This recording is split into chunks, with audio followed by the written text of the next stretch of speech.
From UFOs to psychic powers and government conspiracies, history is riddled with unexplained events. You can turn back now or learn the stuff they don't want you to know. A production of iHeartRadio.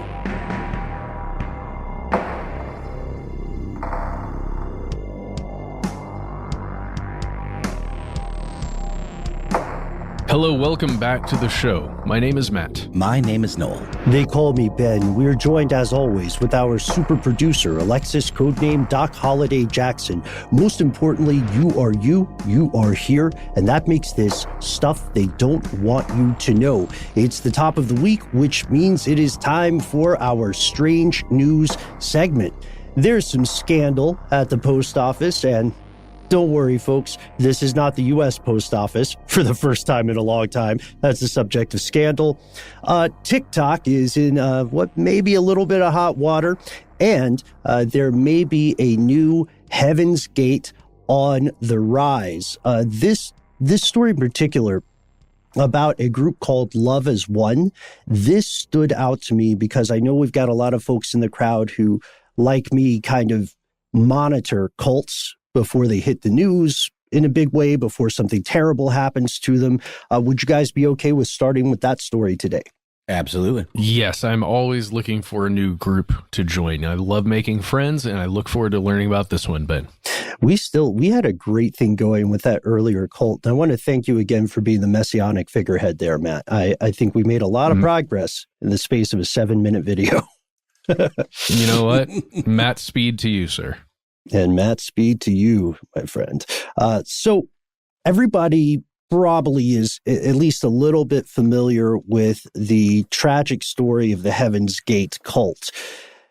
Back in 1974, they were founded as a new religious movement with a lot of UFO ideation.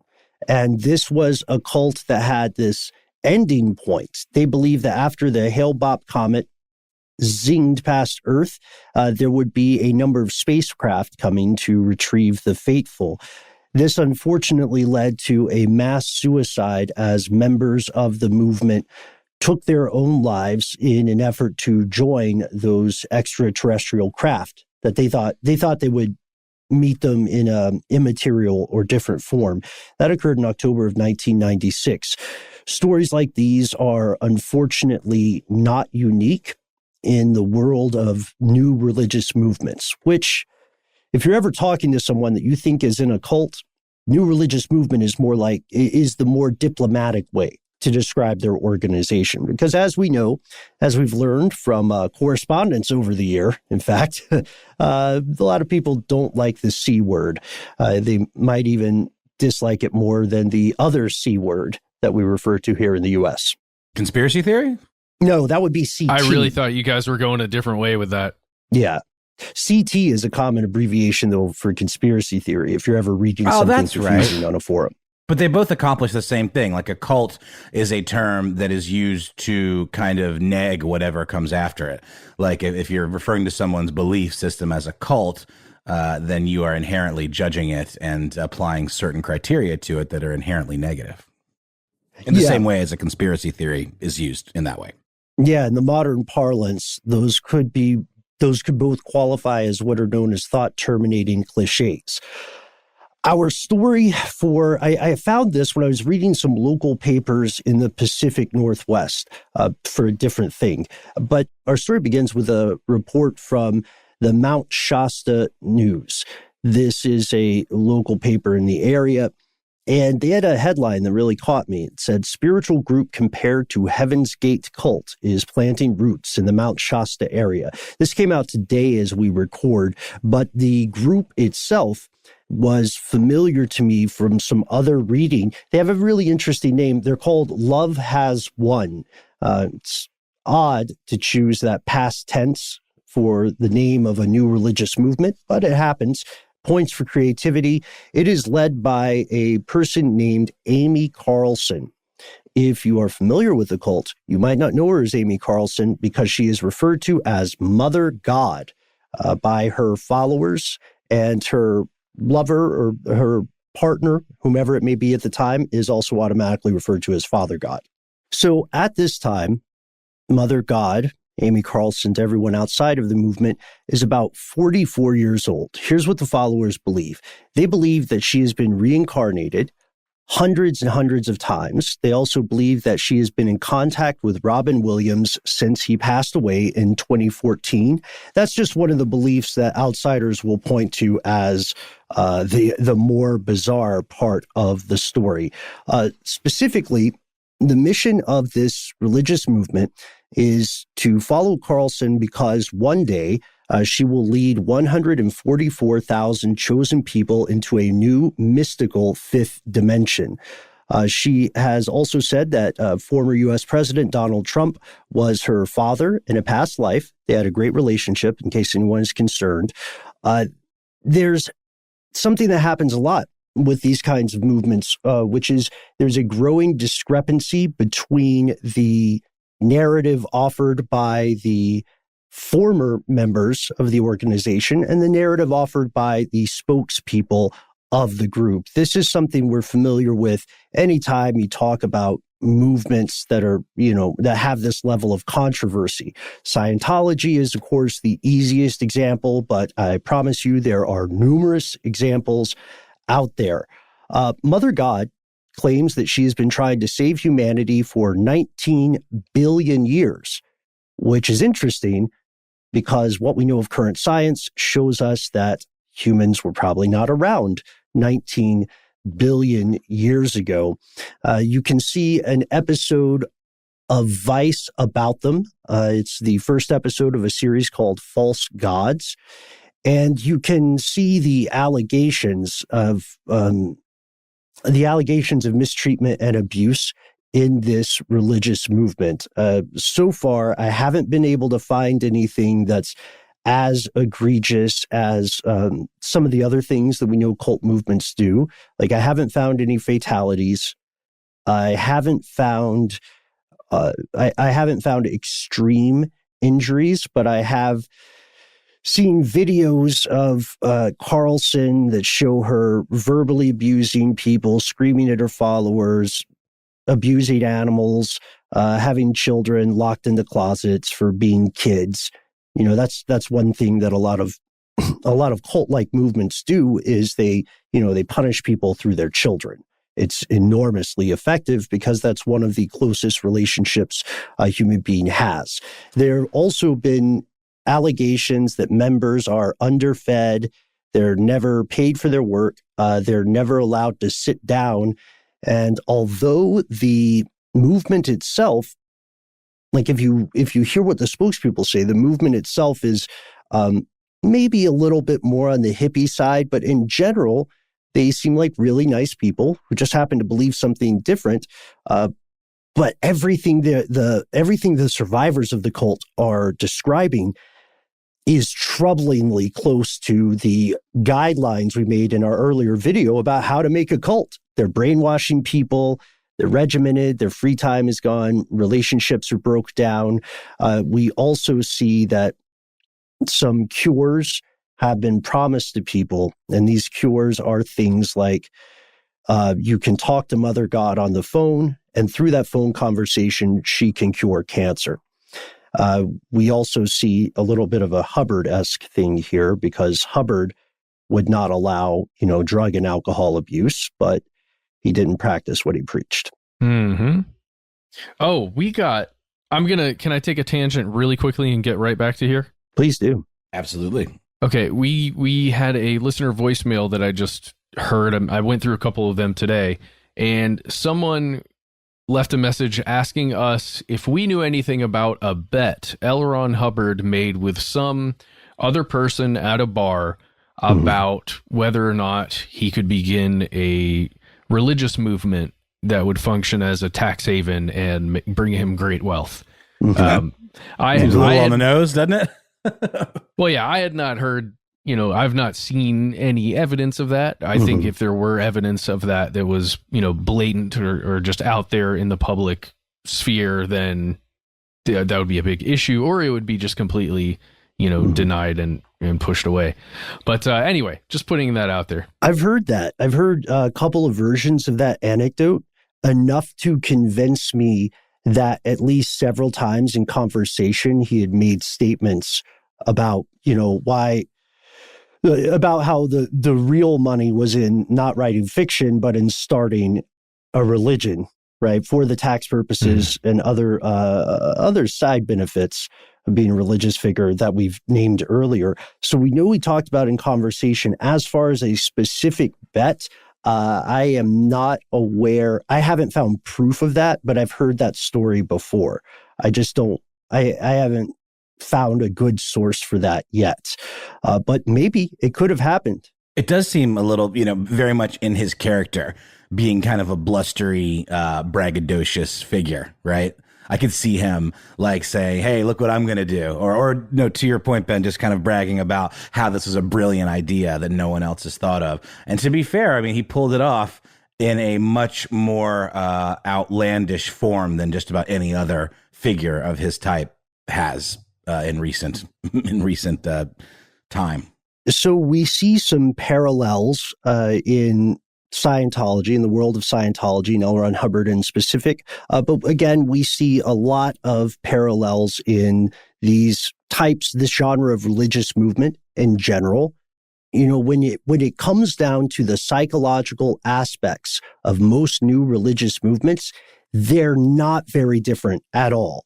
There's a Mad Lib mythology, right, where you can slot in one thing, slot out another. But when it comes to how people are treated, it's often going to be the same negation tactics. You want to diminish people. You want to make them feel less than, and that you're their only hope. And you want to find like little things that you can use to like try to make them feel as though they are somehow inferior. And the sad part about these sorts of approaches is, unless someone is expecting them, if they make the mistake of trusting you, then they can be effective.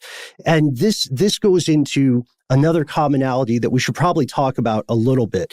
Like Heaven's Gate comparisons, those are a good headline grabber, but they lead us into, I would argue, a conversation about language. Language is another wall you put up around a group to isolate them. And Matt, this is something that stuck out to you as well, right? Yeah, the language of groups, I think, is something that I end up harping on a lot of the time, and I'm sorry to do so to everybody who's getting tired of this conversation. No, we've been having iterations. I love this. I know I'm not the audience member here, but you are speaking my language. Get it? Oh, okay. So if you go to lovehasone.org, which is this organization's website, you can see a lot of stuff here about Mom herself. It even says about Mom in one tab. There's another tab that you can click on that says 5D updates. And if you go here, you can you can see what I'm talking about. This is just some of the language that's used on the website. And specifically, I'm talking about the phrasing here, stuff that is maybe insular to the group, as well as what appears to be urgent messages that have consequences. So failure to take action feels like it has a consequence. So let's just talk about this. Okay, so here we go. It says planet Earth equals heart is ascending. We are finishing, as you said, Ben, a 19 billion year mission. But notice this, they are finishing a 19 billion year mission. Mm-hmm. Are you getting the codes? I'm not getting the codes, guys. I don't know about y'all. So far, I haven't gotten them. It says, do you read the daily updates that will allow you to prep a bit more for what's coming? That sounds a lot like the contract that you enter into when you become a Scientologist. Isn't it a billion-year contract or something like that? Yeah, but this is up in the game to 19, or at least it's been happening already. Well, but I love that it's a mission instead of a contract. I think that's interesting. So obviously the code is up, up, down, down, left, right, BA. I think we can all agree on that one. Don't forget start. Don't forget start, Ben. So the interesting distinction here, I would say, is that this is what's drawing the Heaven's Gate comparison, that by their own official statements, they're at the end of the mission. What does the end of the mission mean? Is this in some way baking in its own finishing line? And if so, what happens when you cross that finishing line. It's dangerous because, and there are places like Cult Watch and nonprofits that try to keep an eye on these things. But the issue is that when you join an organization like this, you are brought in through a series of very well thought out strategies, like the infamous love bomb, where people tell you that you're the greatest. And then you start getting support that maybe you never had in your pre-cult life. And then the cracks begin to show, right? You see that there is a careening abuse problem here. Apparently, there are multiple reports of abusive behavior and drinking. And another thing that has some observers worried about this possibly going sideways is that Carlson's health is in decline. Authorities don't know her location either. So she's kind of going off the grid. And when you have a messianic figure like this, when they decide that their life is ending, sometimes their teachings change in a way that isn't always great. Or when they decide their organization is ending, these change in a way that isn't always great for the followers. Right now, this is very small. I think they have 20-something full-time members. So this is a very close, insular group. But it's something that I wanted to bring attention to today because, fellow conspiracy realists, there are so many more groups like this in the U.S. and abroad than you might believe exist. There are cult deprogrammers who have tried to put this in the perspective of the larger context of modern new religious movements in the West. But the problem here is you can't really predict what's going to happen. The full-time followers are all over 18. They're legally adults, so you can't stop them from following this person that they believe is their mom. The leader phrases it in a very, it's not supposed to sound threatening. Let me just read the quote that she says in one of these videos. Let me know what you all think. She says, "This 534th reincarnation is her, quote, quest to recover my beloved planet, the center of the universe, and the first planet I created. The planet is ascending, and you need to reconnect with the prime source creator, me." Yeah, wow. She does say that. That's a quote they've even got on Dr. Phil on their website when you click on About Mom. So this is her quote. Yeah. Oh, and did you read about the dark forces kidnapping my planet? Did you read that part? We haven't read that part yet. So apparently Mother God has had it up to some metaphysical here with dark forces kidnapping her planet and her children. And that's what brought her to reincarnate in the flesh. Again, your spiritual beliefs are your own. And we're not fans. I'm not a fan, definitely, of people telling you what to believe. So do as you will, as long as you're not hurting someone else. But the problem here is this situation looks pretty unsustainable. So at this point, the residents of Mount Shasta are worried. Some family members of people who have joined the movement are worried. And the things that people who have left the movement are saying absolutely do not match what is being presented on their official website or by their spokespeople. I can't help but think of the Futurama villain, Carol Miller, who is the CEO of MomCore and is known as Mom. And I looked this character up because I was making sure I wasn't totally making this up. But on the Wikipedia villains wiki, the quote that sets off the mom page on this wiki is, "Children, your old mother won't be around forever. And just once before I die, I'd like to be supreme overlord of Earth. So rebel, my little ones, and conquer the planet. Conquer Earth. You bastards. Let the bloodbath begin." Oh man, no, I feel like I remember that. Maybe I'm not sure though. I'm gonna have to go back. You don't remember Mom? I don't know. I may not. She has a weird hairdo that kind of looks like Gary Oldman's Dracula in the Dracula movie that people were sort of on the fence about. Mom, she's anyway. She's one of the big bads in the Futurama universe. But I think it's interesting that there's a cult leader going by Mom. Wow. Okay. Well, I will definitely check that out. I will say one last thing here from Mother's quote. This feels weird to me. I think I understand what they're saying, maybe, but you take it as you will. She's talking about that prime source creator, the thing that Ben mentioned. So she is that. But there's a sentence after it, and it says, so that you can ignite your light bodies and can protect you again. Okay. I mean, I'm interested to know what that means. Igniting your light bodies. I have a visceral reaction to it, Ben, almost like fire. But maybe that's not. Just maybe that's that word, ignite. It's a little vague. It is vague, right? Well, I bet if you pay your way up enough in the organization, you'll find out more. So I would file this under keep an eye on it. I hope this does not become another Heaven's Gate. But of course, it is unfortunately difficult to tell all too often. If you are listening to this and you have experiences with what you later learned was a cult, we'd love to hear from you. 1-833-STD-WYTK, conspiracy at iHeartRadio.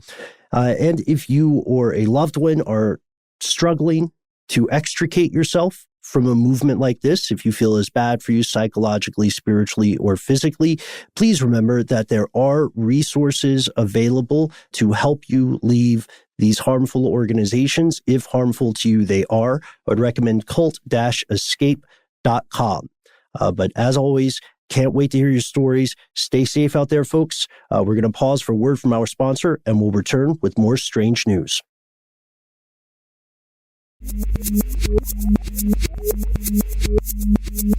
All right, and we're back, and we've got another, it's sort of an update in an ongoing saga of a particularly popular and controversial app. It's particularly popular with the kids, but during COVID, I sound like a grandpapa when I say things like the that. kids and my wife. Well, that's what I'm saying. It's really other adults. It started with the kids. Influencers, creepy dudes. That guy that reads the news, Noel. You know that guy that reads the news? He says, today, the weather people decided that weather was bad. Do you remember him? I don't know this guy. Okay, sorry. I believe you. It started mainly with the kids. I know this because my kid was super into it back when it was called Musical.ly or music.ly. And then they rebranded, and then, a little thing called COVID hit. And it took these dance reenactment, lip sync, comedy type videos to keep people from going insane. So you're right. Everybody joined the fray. And now TikTok, which is a Chinese-owned company, the parent company ByteDance, is massive. It's ubiquitous. I think it has something in the neighborhood of hundreds of millions of users.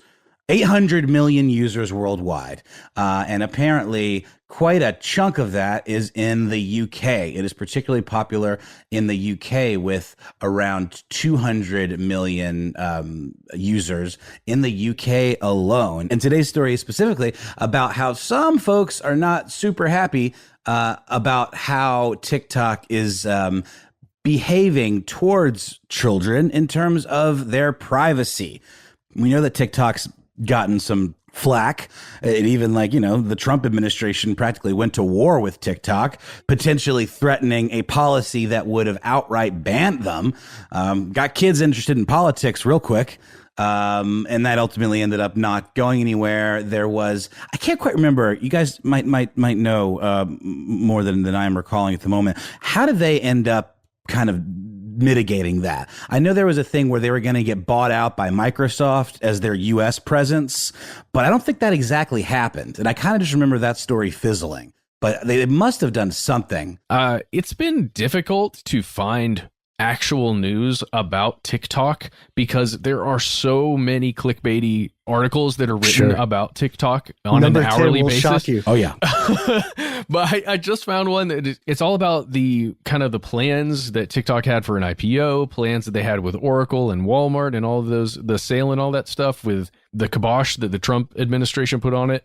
Apparently, with the new administration, under the Biden administration, they're holding that sale or whatever that transaction was going to be for security concerns. So they're still holding on to it and not allowing any movement forward right now. For now.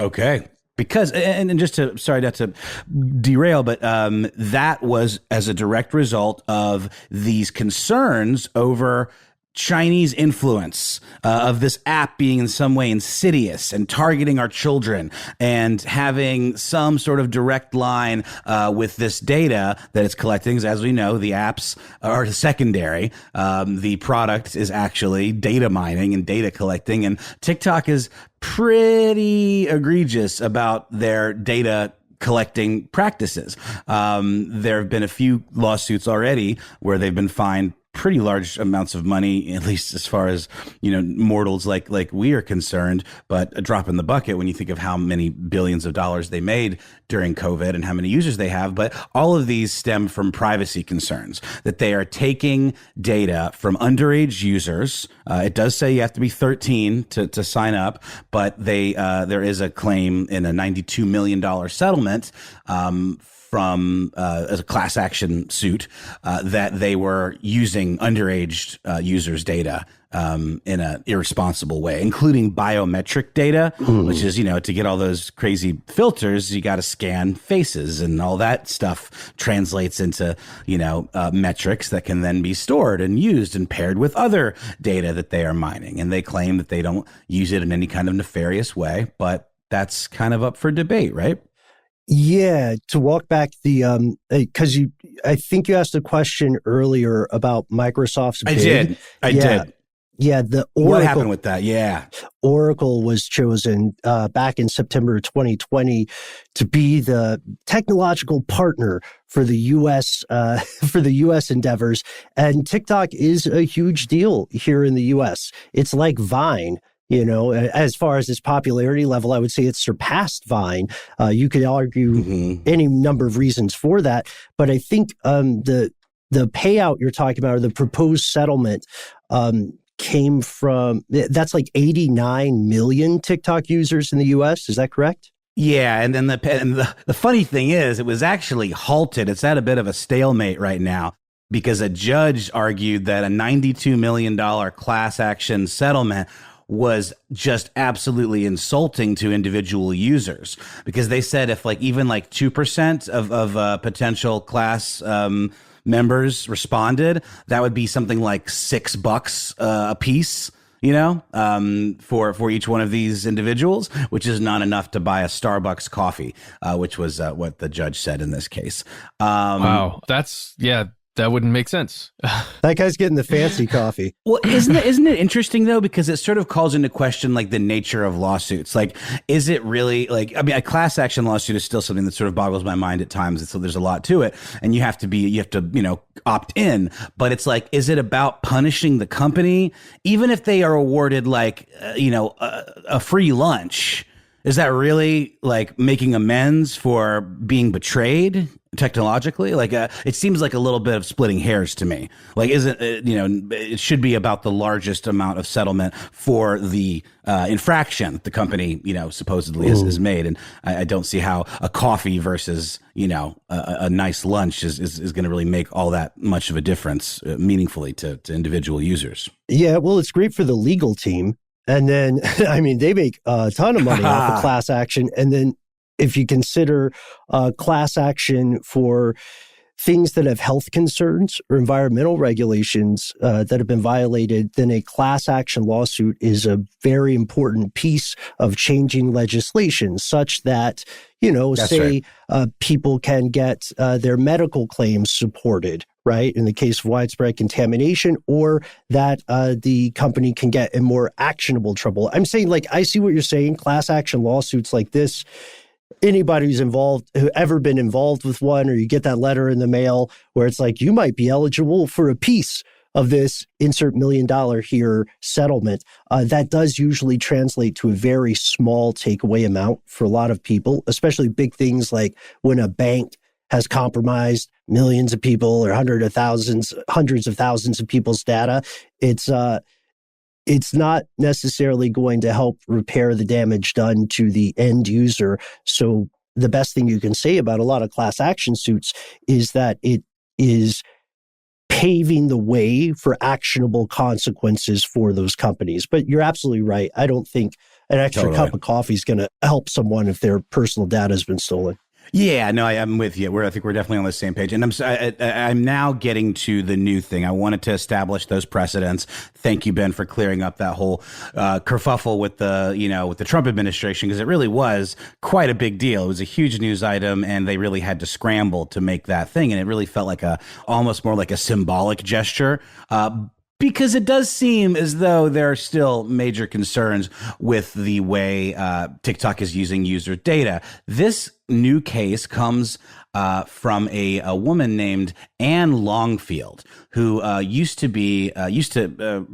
have the role of Children's Commissioner for England, which is a role that we don't really have an analog for here exactly in the government. And what it essentially is someone whose job is to advocate for children's rights, which sounds great because, I think maybe we sometimes don't think about children having as many rights as adults sometimes, which I guess in theory they don't. But there are things where this kind of conversation really matters, and this is one of them. She is advocating for there's no actual number on it yet, but a potential $1 billion lawsuit against TikTok's parent company, ByteDance, for what she refers to and she deems as shadowy, sinister, and if I may, put some words in her mouth, she's really talking about what she considers something of an evil practice, or at the very least, completely duplicitous and dishonest. Her lawyers are alleging that TikTok has taken children's personal information that includes phone numbers, geolocation, geotags, to kind of like get a sense of their movements. Because obviously you make these things at all kinds of places. You make them at stores. You make them at your friends' houses. It really is a good way to tell exactly what your movements are. Biometric data, like we talked about, videos, phone numbers, because it connects up to your address book, so you can send these things directly to folks. Or invites, or I'm not sure exactly. I don't have a TikTok account personally, but I could probably get all this info from my daughter. But alleges that these practices do not include sufficient warning, sufficient access to any kinds of terms of services, and most importantly, don't require consent from the parents of minors, which is what's at issue here. She has a statement saying the following: TikTok is a hugely popular social media platform that has helped children keep in touch with their friends during an incredibly difficult year. However, behind the fun songs, dance challenges, and lip sync trends lies something far more sinister. She calls the company a data collection service that is thinly veiled as a social network, but which is deliberately and successfully deceiving parents. So, of course, ByteDance, the TikTok's parent company, had a understandably but patently diplomatic and kind of non-response, saying that privacy and safety are top priorities for TikTok, and we have robust policies, processes, and technologies in place to help protect all users, and our teenage users in particular. We believe the claims lack merit and intend to vigorously defend the action. So there it is, really. It's really just kind of an update. There are some other kind of precedents for this that are still being hung up in the Supreme Court. There's a case that Ms. Longfield in particular, or Longfield, who is kind of spearheading this, has been keeping a close eye on, and it is one brought by Richard Lloyd, who is the director of a child advocacy group called Which ? And it's behalf well, it's really not a privacy advocacy group, rather, but he filed a suit on behalf of 4 million iPhone users alleging that they were illegally tracked by Google. And that case was brought in 2017, but it still hasn't had a conclusion, and it is due to be heard by the Supreme Court relatively soon. So that's one to keep an eye on. And if that goes south, then this case doesn't have much merit. So it's definitely something to keep an eye on.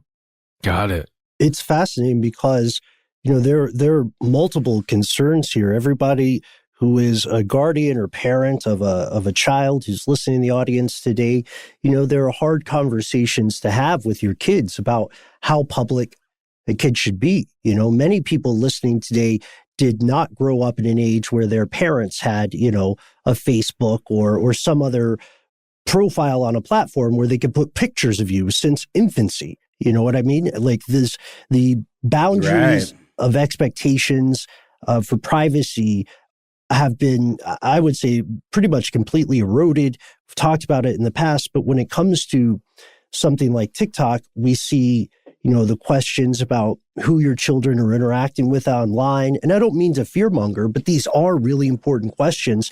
Like who is seeing them? What are they possibly learning about these other users? How does the abyss stare back, right? How does the facial recognition come back to bite you in a few years' time? There are serious concerns. And it may sound, this is an important point. One of the reasons I really appreciate you bringing this to the show today, it seems on surface like it could be really racist, racist and somewhat nationalistic for people to start saying, oh, China is so bad. They're out to steal stuff about when your kids are at McDonald's or whatever. But the fact of the matter is that Chinese espionage in the world of tech is a very real and proven thing. So the previous administration definitely had a bad habit of trotting out China whenever they wanted to A, get away from their own bad domestic press, or B, distract from another issue, make something not their fault, etc. But these concerns are real. They are real. And look, it's the kind of thing that would be really good fodder for like a science fiction story. Like we even talked about this in a previous either Strange News or I can't remember which segment it was. But the idea of what if there are like some kind of like subliminal messages encoded in TikTok videos or something. It's like it is the kind of thing you could take to the extreme, especially when you think about like how what a country like China would have to gain from having access to all these kids and access to all this data. And that's why I think the Oracle deal was so important, because we required sort of assurances that this stuff wasn't being just sold to third parties without anyone's knowledge, or used for any kind of, nefarious purposes. But you're right. It absolutely has the potential. And I'm joking about the subliminal messages, but I would love to see a short story with that in mind. I think it's a really fun idea. Do not think that is happening. Have you not seen some of the Swift talk? Look, if you guys have never perused Swift talk, I highly recommend anyone out there listening and or watching on their phone right now, check out Swift talk. Get Swifty with it. Check out the hidden messages that can be found in all of Taylor Swift's music, social media posts, and or I don't know, messages that she sends throughout the universe without us even realizing in the moment. Britney Spears and Taylor Swift are really just doing Darren Brown's act with some music, right? Mm-hmm.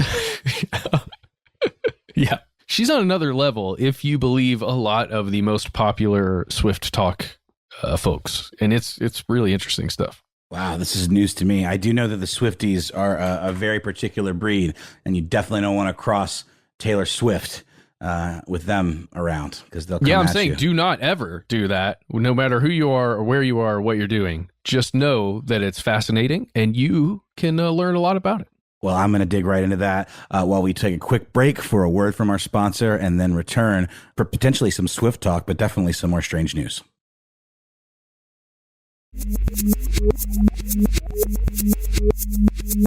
All right, welcome back.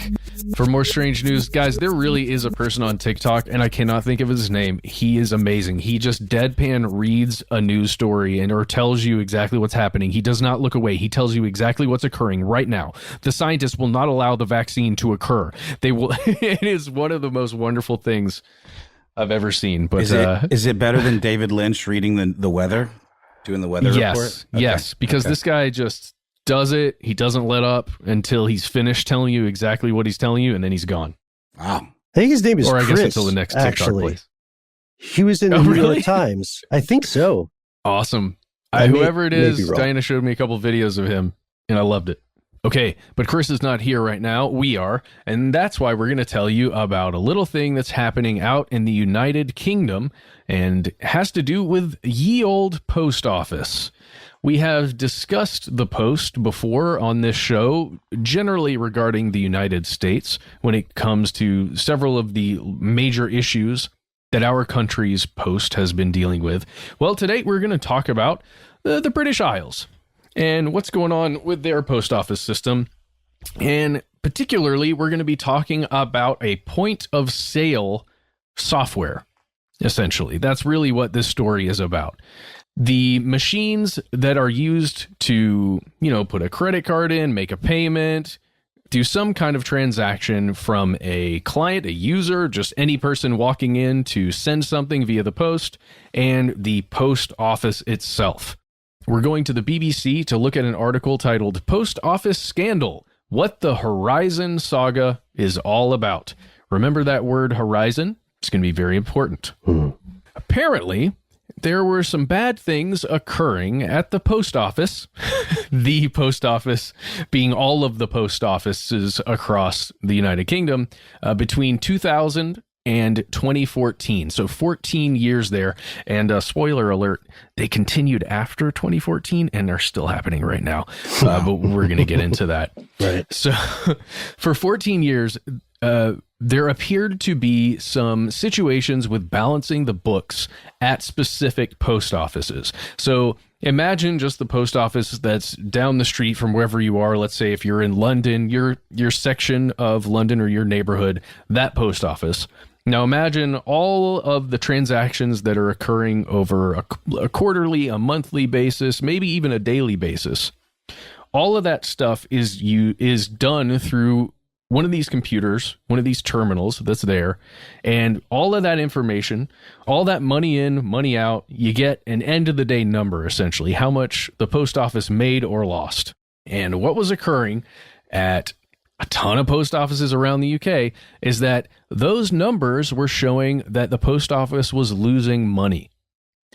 And because of that, there were 736 what are called sub-postmasters, which are just people that run a specific post office. Which sounds way more like a position in a BDSM club than it is.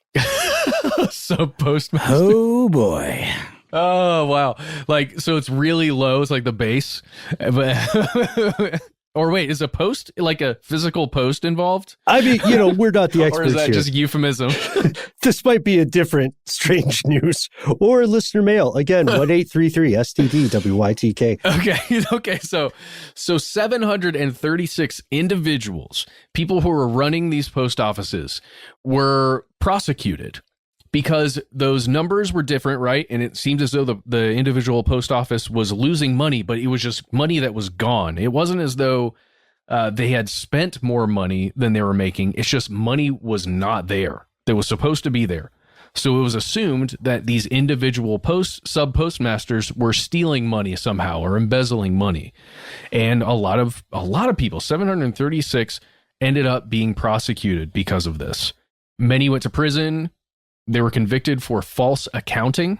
So it's not just as though they were accused of stealing the money, but they were accused of just doing a terrible job at accounting and for some reason misplaced that money. I mean, gross negligence is a crime in and of itself. Sure. And this is, we're talking about the post office. These sub-postmasters are kind of like franchisees, running one individual version of this big system.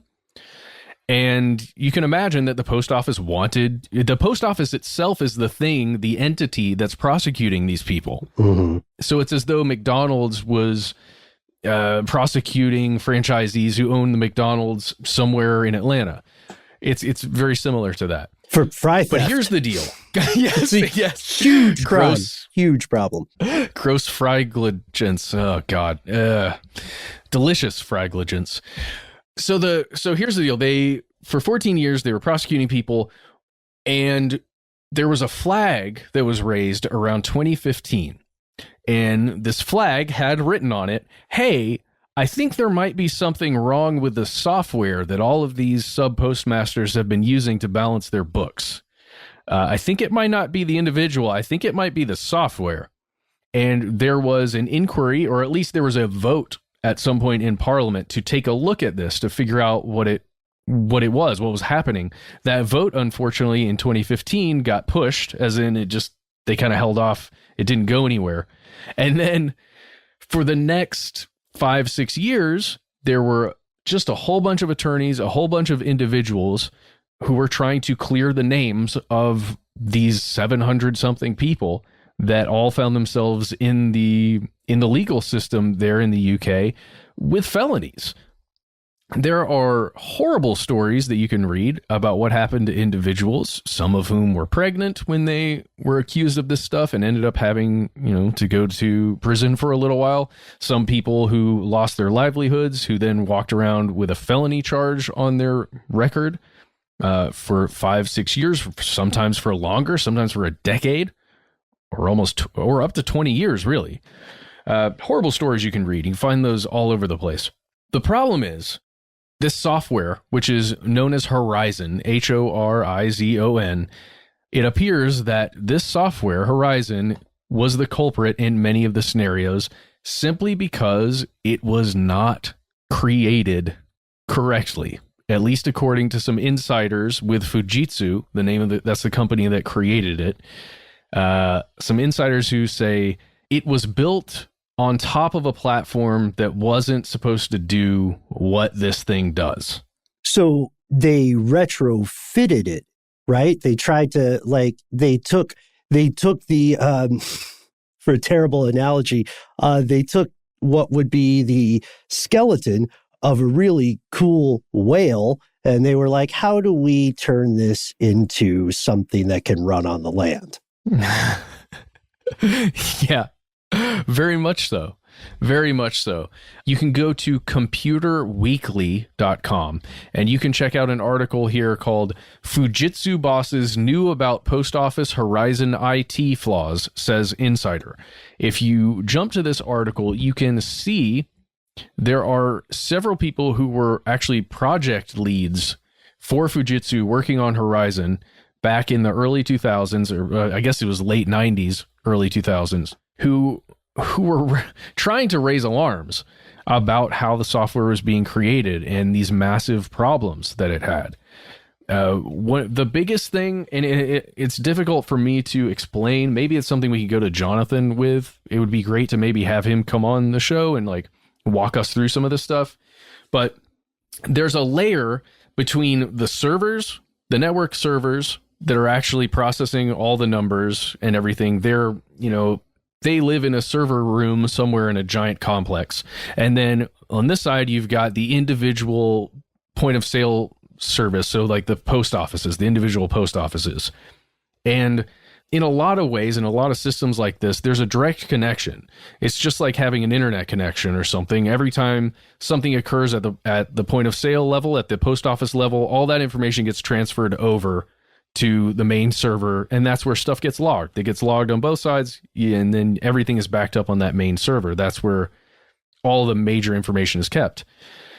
There was a huge issue where with this system, stuff would all stay on the post office level. So locally, all the information would get stored locally until some random point at night, or when the service wasn't being used, in a daily service mode. It would then transfer all of the information to the servers. And so it's almost like, do you guys remember having any kind of system like that? I'm trying to think of an equivalent, Ben and Noel, where there's just an update that occurs once a day or something. Sure. Even like, cameras that are offloaded at the end of the day or something like that. Like a scheduled event where things are either offloaded onto a server and then the local copies are wiped and then rinse and repeat. Or in the old days of podcasting, actually, there would be some platforms and services that would just refresh something on a 24-hour clock. So you could maybe publish something like, you're publishing your new episode of Ben's Crazy Backroads or some other show I just made up. And then I love that podcast. Thanks, guys. It doesn't matter if you publish it at like 10, it's still not going to really hit until 12:01 or something like that. Yes. Yes. Yeah. Okay. Funnily enough, I mean, even like huge companies like Apple, for example, like on their Apple podcast platform, if you make a change as a user, you oftentimes have to ask for a manual refresh, which you can't do yourself. You have to request it. Otherwise, it takes 24 hours for when that refresh happens. You'd think with a big company like that, it would happen more regularly, but it's just like a one-time thing every day. That makes a lot of sense. Well, so that was one of the major issues, and that created a lot of problems because sometimes just the transfer would get a little corrupted if service was interrupted in between, right? So if you're in the middle of a large file transfer, if something occurred to the power, you may lose some data, and that was a big issue. And that's just one example of a problem that could come there. The other major problem is that with any software system like this, there should be essentially a dictionary of entries that are possible. So if you've got a point of sale and then you've got a server that's checking everything, you want to make sure that when you send stuff to the server understands what the heck you're talking about, what numbers you're crunching, what all of these things represent. So I'm going to go back to McDonald's really quickly. If you imagine the McDonald's menu just laid out, if you ever looked at one before, and now imagine that the person from whom you're ordering at let's say the to-go window or the drive-through, they've got essentially the same menu in front of them, only it's represented as a touch screen with buttons. So when you order something, I can enter in exactly what you're ordering, and it's all represented. The machine understands exactly what it is. Everybody who's going to make your food for you, they understand what you're ordering. Everybody's speaking the same language. This is a great comparison, by the way. Oh, yes. So in this case, they didn't have that layer, the dictionary of terms. So when one postmaster is entering in, X number of stamps, and there was postage with a certain weight that was sent out and all this stuff, they're putting in a single entry or multiple entries. There wasn't always a common a common language that was being spoken there, to where the server, when you would have all of these entries for the end of the day, the server would only recognize 95% of them, 92% of them, 98% of them. The other, 2 to 10% that it didn't understand, a lot of times it would just throw those entries out as though they didn't exist. It wasn't real. Those weren't actual numbers. So that money would literally disappear. It was just gone. No transactions occurred. Nobody gets billed. It's just done.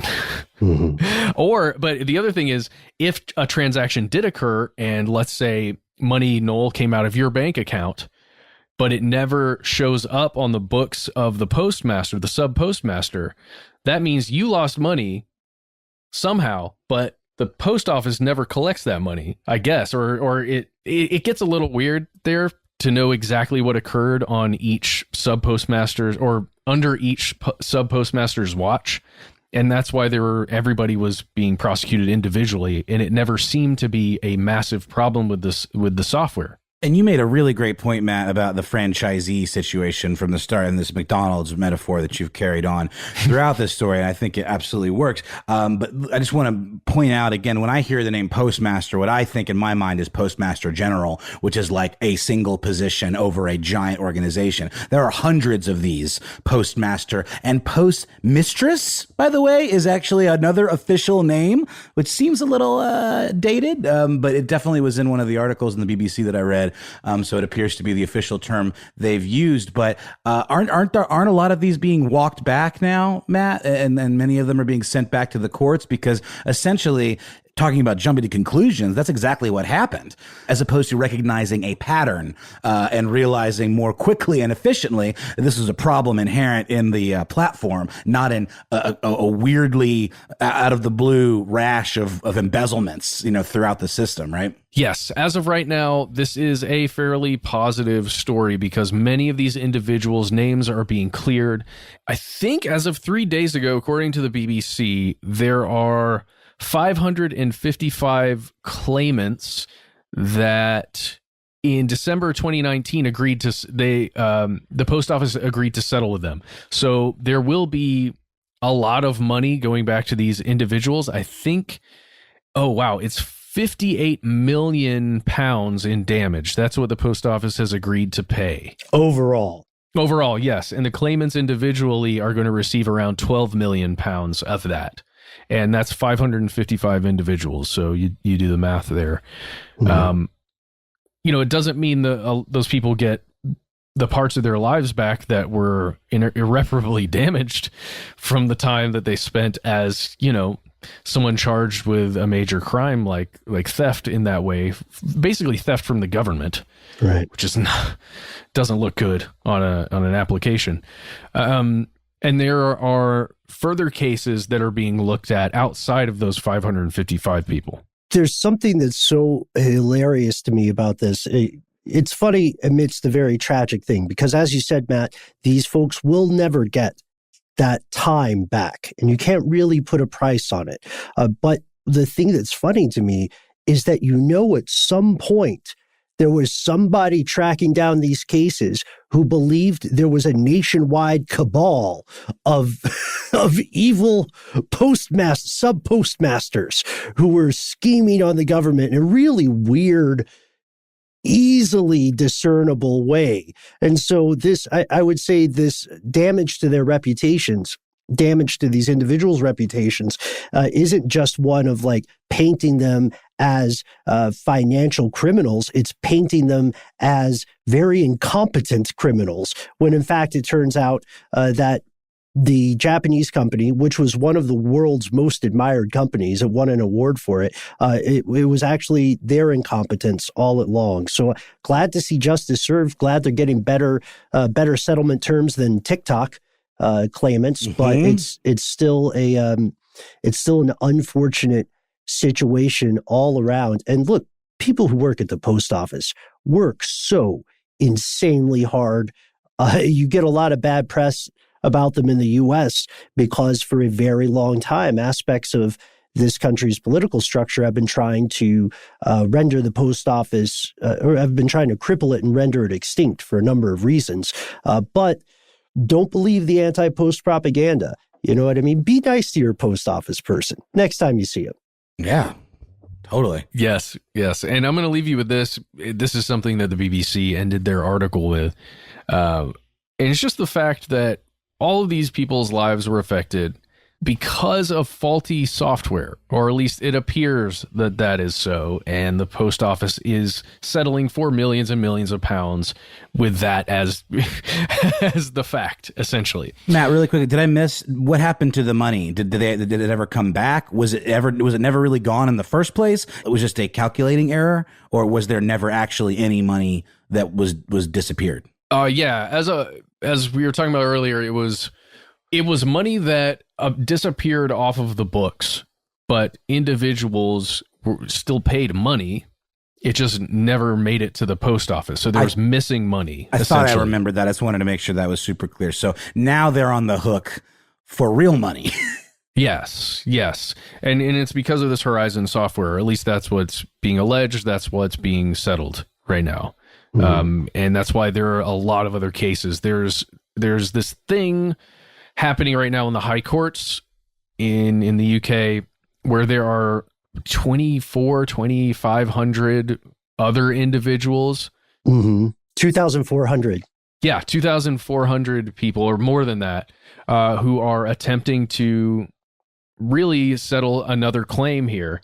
And the post office set up, I guess, a fund or, a certain amount of money to then pay out some of those claims, but they are worried they're going to need a lot more. So they're going to seek help from the government itself. Have you seen anything about the post office potentially suing the software company? I have not seen that right now because as of right now in the actual courts, the post office is not there's no individual who made a decision about the software at the post office who's being held to account. There's no individual or group of people at Fujitsu who developed the software being held to account. So I don't know. No news right now. I was looking at this too, because I think this news captured all of our attention. Also, I wanted to give a shout out to conspiracy realist Jake, who was the first person to write to us about this. In a happy accident, Jake, we were reading a lot of the same things. Post Office Chief Executive Nick Reed is actually one of the main voices who is calling on for compensation, which is, I think, speaks really highly to his character. But my other question is, and this is something we definitely need to put in the show here, guys.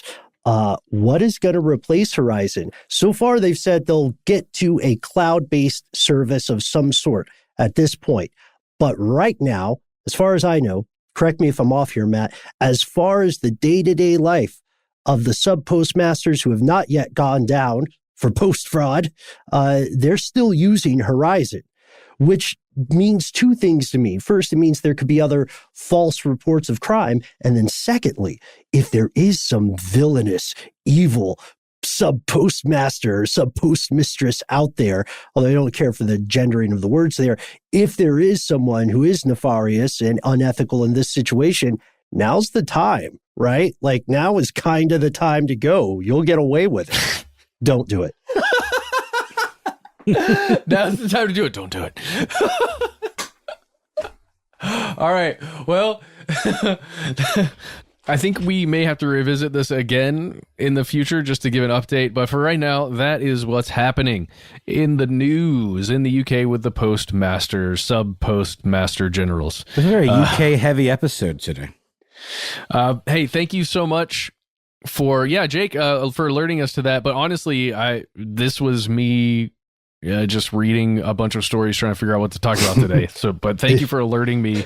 Maybe I thought about it subconsciously while I was looking at the news today. I don't think so, Matt. The same thing happened to me because I love getting this kind of correspondence. So, Jake, I want you to know when I opened that email, I muttered, "God damn it," to myself in the happiest way, because it meant that all of us are on the same page. So, Matt, I think this is something that was on all three of our minds because this is one of those stories we each wanted to examine. Noel, you had said the same thing earlier. Oh, I was actually researching this for my listener mail episode. It was definite parallel thinking. And then I went into our spreadsheet that we share, and I saw it. And I also uttered a "God damn it." It wasn't quite as good natured as yours, Ben, but I'm glad we got it out there just the same. And I was, prepared to discuss it. So very, very, very interesting story and one to follow for sure.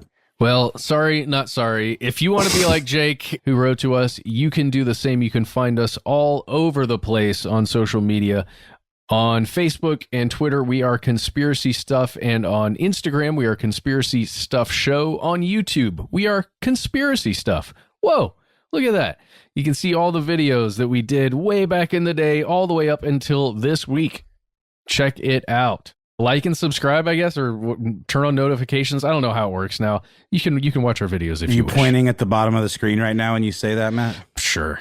If you are not someone who likes to sip on the suds of social meds, never have a worry. You can always call us directly at our phone line. We are 1-833-STDWYTK. 3 minutes. Those minutes are yours. You'll hear a brief message, and then just pop in. Let us know what's on your mind. Would love to hear what you think of the post office shenanigans, what your opinion of privacy online and TikTok are, and of course, your experiences with things that may or may not be considered cults. If that 3 minutes doesn't work, have no fear. Please do not edit yourself. Please tell us the whole story. Don't omit anything. Give yourself a cool nickname, too. We always love those. And send us a good old-fashioned email where we are. conspiracy@iheartradio.com.